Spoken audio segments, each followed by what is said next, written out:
Welcome back to Indian Trace. Of course, in the winter, we have an opportunity to share some of our collection that doesn't get seen that often.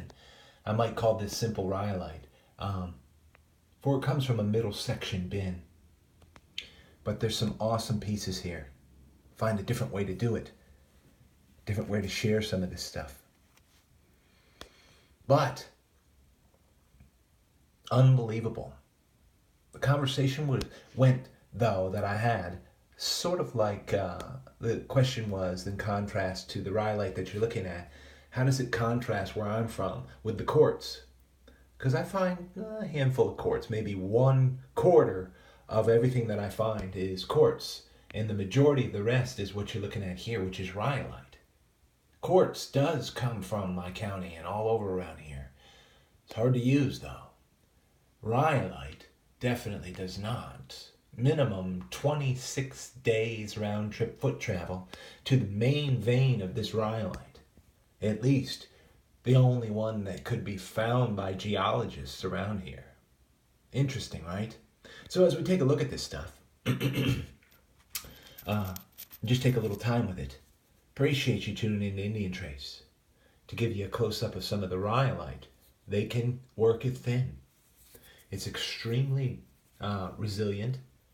Although when you feel it, it feels a little chalky, but it is very tough and resilient. Probably the reason they used it.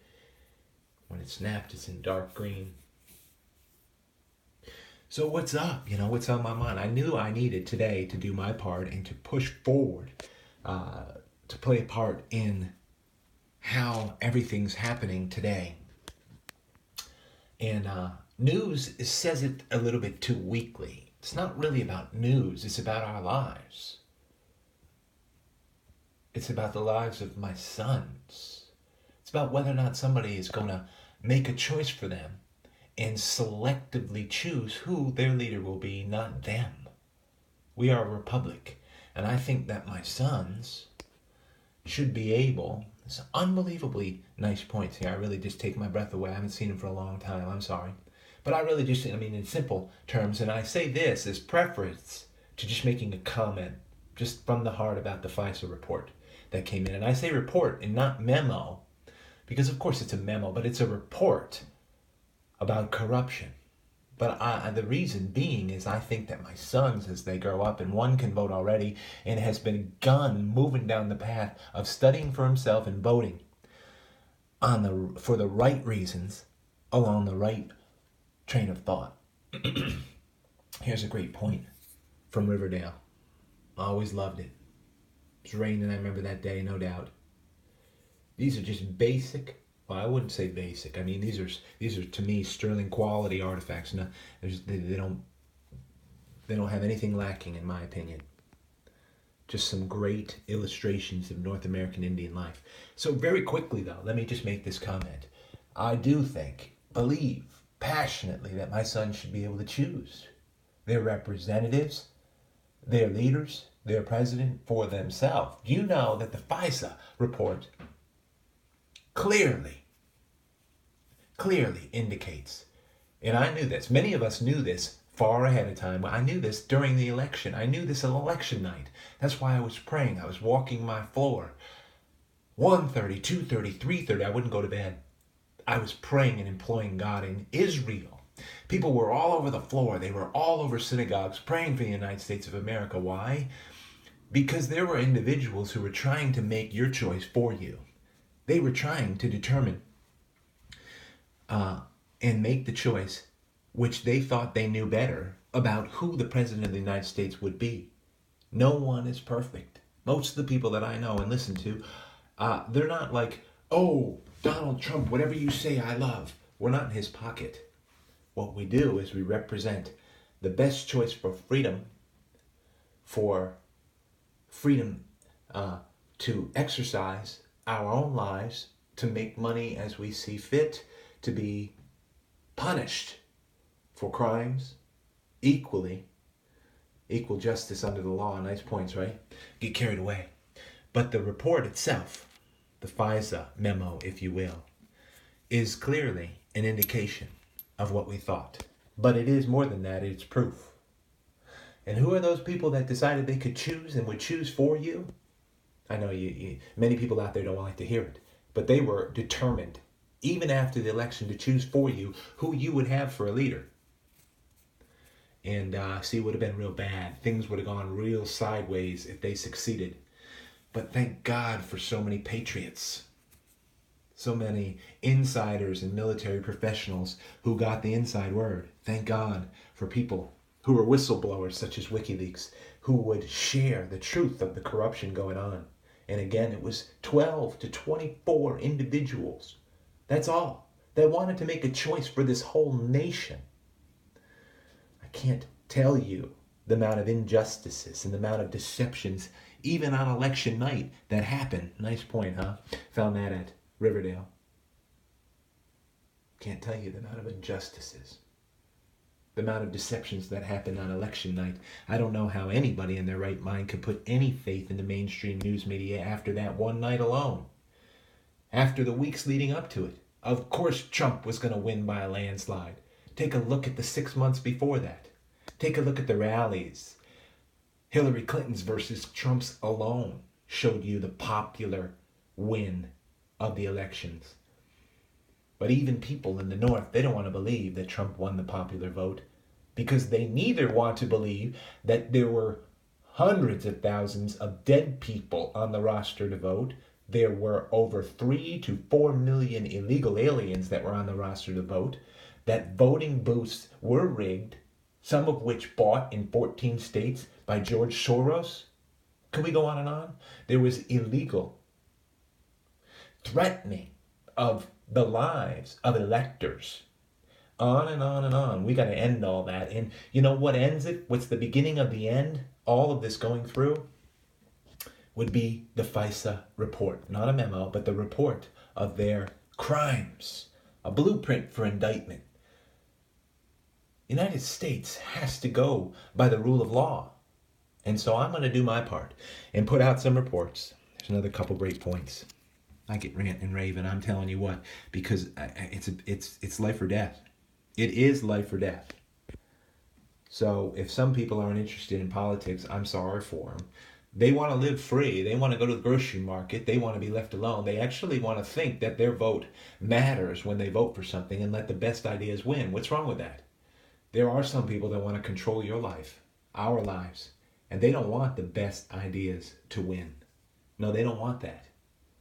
They want to make a choice for you. And that is the problem that the deep state has right now, where their pants are being pulled off with the FISA report to prove that they were doing this, which is sedition, which is treason, which is against the Constitution of the United States. Oh my God. Sorry. Enough of that. Look at these points. My gracious. A place of comfort for me and many of you. Look at those points. Okay, looking at my time. Oh, I gotta breathe. So I promised myself, through seeing many reports and listening to many people, in the last video I posted the report by the Russian. And he works as a journalist. He's just a great guy. You can listen to his heart, you'd know. But there was another question that came in that has to do with these artifacts right here that you're looking at. And the person made the comment, when it came to artifact collectors, don't you, I think it was to the extent that, don't you find it that North American Indians today, historic period Indians, find it offensive that you're handling this stuff, that you're showing all this stuff? And I'm wondering to myself, what on earth are you talking about? Offensive. What we do as collectors is for honor, is for dignity. Look at these 2 points. I found them close by one another in Mecca. Isn't that interesting? What we do here in collecting these, number one, is doing our best that they don't get smashed, broken up again by industry, by development. Isn't that right? We all know that. And the individual thought that collecting these artifacts would be offensive to a modern North American Indian. How could it be? I said to myself, and I even wrote him back a memo. How could that be offensive? Can't be. Because you see, most of the modern North American Indians are very knowledgeable about history, and they also know that these stone tools, these artifacts, don't come from their people. They have, what would you say, legends about where they think they came from and what have you, but they don't come from their people. And those of us who have studied and everything know that they come from not just a couple generations, multiple generations, thousands of years before the historic period Indian. The historic period Indian, for those of you out there, didn't make these. No, not at all. Most of these that you're looking at, the Mississippian period, didn't even make these. We're looking at woodland and archaic Indians. So I said to them, listen, the modern Indians shouldn't be offended at all about the castaway tools, the expendable resource of the North American Indian that were used, expended in them providing for their families. Look at this. And the person was a little upset, but I'm just sometimes a little bit upset in people not doing their homework, making snap judgments about what we do as artifact collectors when we're doing is 99% of all of us out here, it's for honor's sake, and for the sake of preserving these. Everything that you're looking at in this camera lens right here, look at this. In the last 5 years or so, could have been busted up already, could have been smashed as they tilled the fields. Not just disc, but went through with a major power till, smashed it all up. That's a better thing. It wasn't laid to rest by these ancient Indians. It was used for their life, for their families, for their loved ones, to feed them, to find meat. And it wasn't about these stones at all. These are not sacred. That's like saying a spoon in my drawer or a knife or a cup in my cupboard is sacred. Now, the people, yeah, you could say that they're sacred. Great look at those, right?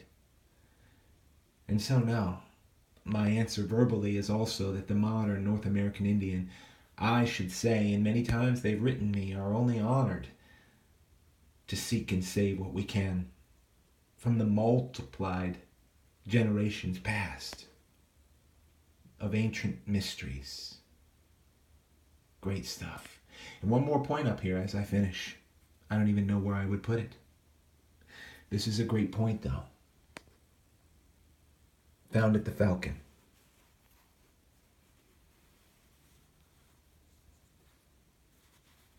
I stopped talking, isn't that funny? 2 long videos, but I've also promised myself I've got to make some videos when things in politics are going on, because the counsel of many people, where they pull their resource, their news, where they get inspired to seek it out for themselves, is so sad nowadays. For you, I implore you, it can't be Facebook, it can't be Yahoo, it can't be Google Feeds, it can't be this stuff, because they get fed from a place that I don't think you would want to be associated with. From a people I don't think you'd want to be associated with. They're not interested in anything but controlling you, socially engineering the way you think, dumbing you down so that you won't even mind them deceiving you, and choosing who's going to harvest and take your money and use it. It's sad. That's the way nations die. We can't go that direction. I like that piece and I don't even know where to put it. But from Indian Trace to all of you guys out there, I appreciate you tuning in. Gives you a look at a great bin and a great group. Hopefully. If there's any disagreement, that's good. I want you to seek out the answers and the truth for yourself. Listen to some of the reports. I double dog dare you. Search your heart. Ask yourself within, is this person telling the truth or not? And God will witness to your heart. Hope you find out there. Be well.